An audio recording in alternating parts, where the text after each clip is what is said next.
35 বছর হলো আমরা এই চাকরি করছি, এই আজ পর্যন্ত এই বেতনই।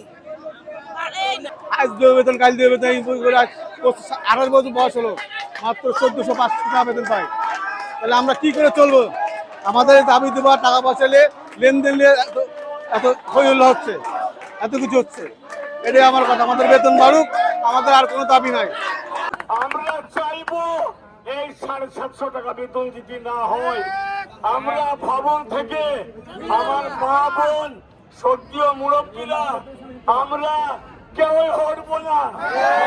750 টাকা প্রদান করতে হবে।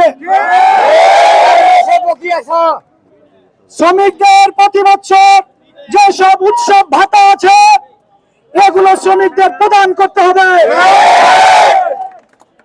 শ্রমিকদের বেতন প্রতি মাসে সর্বোচ্চ 3 তারিখের মধ্যে প্রদান করতে হবে। শ্রমিকদের যখন তখন চাকরির হুমকি দেওয়া যাবে না। কারো নামে অভিযোগ থাকলে লিখিত আকারে অবগত করতে হবে এবং একই অভিযোগ থাকলে তাকে অন্যত্র ট্রান্সফার করতে পারবে, কিন্তু তার চাকরি না থাকার হুমকি প্রদান করতে পারবে না।